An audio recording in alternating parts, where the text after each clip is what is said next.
There's a book that's out, and it's been out for many years, and I keep getting it mentioned to me or keeps crossing my path. And it's raved about by many professional golfers, uh, professional tennis players, of course, and you'll see why in a minute.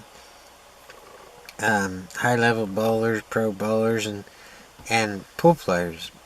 Many professional pool players have read this book, and when asked about what helped them through certain mental situations, because the book um, deals in the category of mental aspects, um, what helped them, they mentioned this book. And it's called The Inner Game of Tennis. And I started reading it, and I'm going to read the whole thing, and I'm going to critique it and give you my review. And throughout my time on this YouTube channel, I have dealt with some of the aspects of pool to help my viewers, and as reminders to myself, such as lax concentration, self-doubt, um, self-destruction, or nervousness, things like that. And this is what this book deals with. But a lot of self-help books like this, they tell you the problem, but they don't ever give you the real solution or real concrete ways to address this. And I'm going to see if this book does this, and I'm going to pass off the information I learned to you. And if you like what you hear, you could buy it yourself, or you could just take what I'm giving you and use it for yourself. But I think a lot these issues, they hold a lot of pool players back, and hopefully there's no more reason to let these things stand in your way. I'm really, really hoping, and I'm taking it as truth, that these pool players won't just make this up. Many of them really say it helped them through these issues, and I'm hoping it can help you through yours too. Stay tuned. I'll be reviewing that in a video coming soon.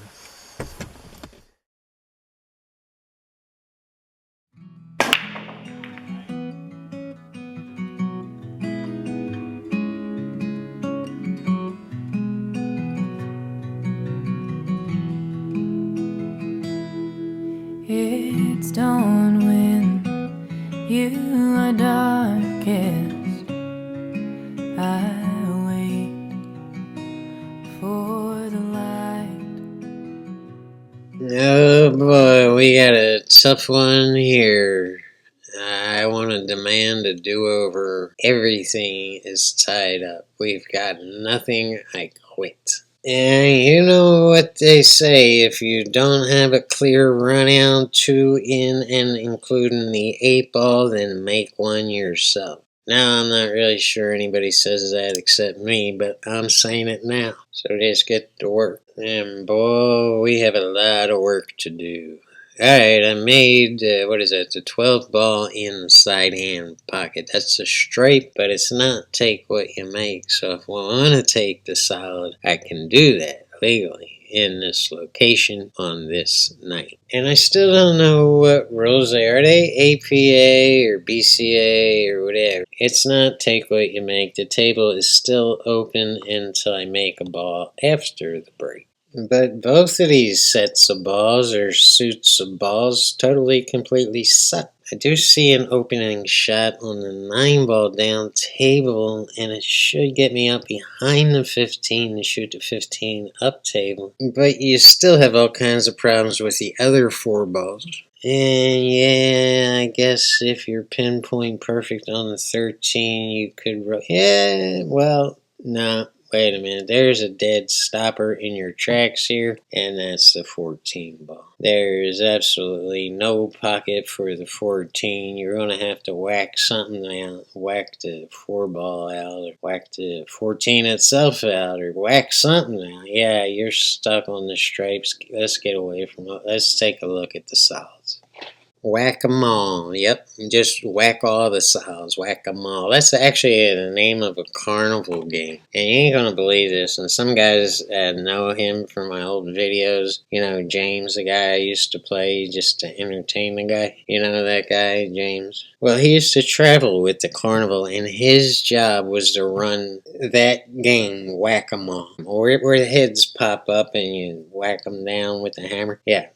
That's called Whack-A-Mole. And that was James's traveling career with the carnival. And he was very, very good at it. He could get anybody to play that game. Even if they didn't want to play that game, they would play that game because James was running it. And that's the magic of a carnival worker. They can get you to do it. Anyway, that has nothing to do with this game. Let's take a look at the solids, and you have one opening shot. On the 4 ball, right down there, it just barely gets by the 13, barely gets by the 14, and gives you barely enough room to cut it in that top right hand corner, come off the route and get back to center table, and then you're right there on the 15 and the 6, and if you want to make a crazy cut on the 2 and then go break out that 3-5 cluster, that would be pretty groovy, but you're still going to have a problem on this 1 ball, and you're going to have to get perfect on it. Yeah, I'm already having second thoughts. I want to go back to the stripes, but every time I look at that 14,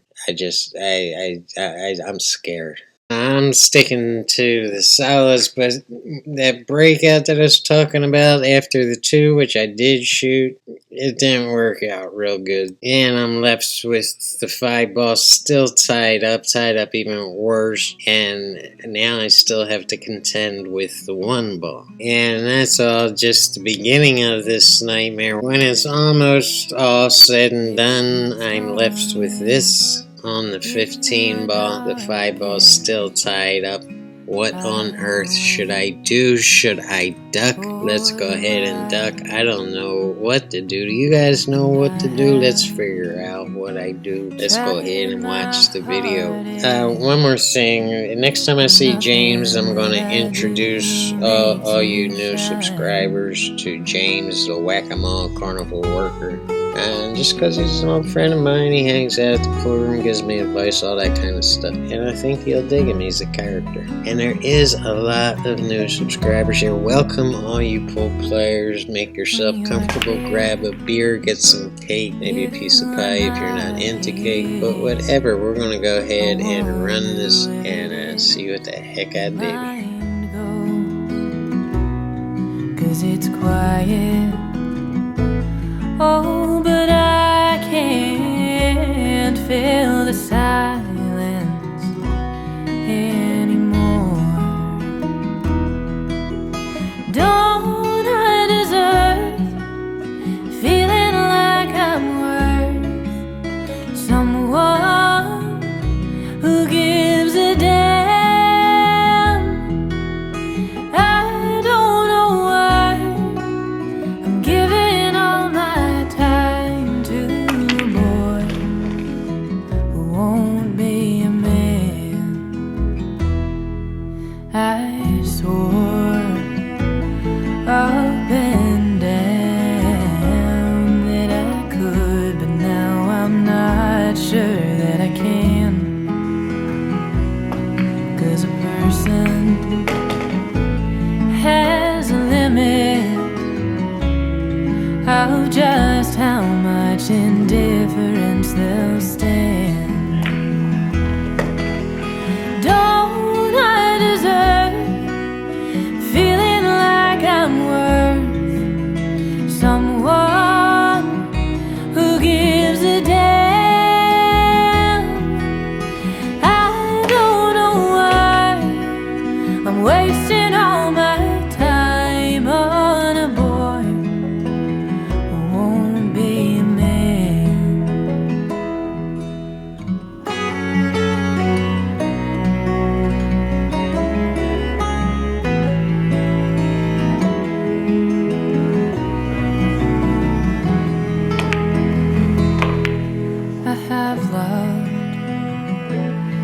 I do love, and surely I'll just keep on loving you. But now it's from a distance. This apathy is something I can't do. 'Cause I deserve knowing that I'm worth someone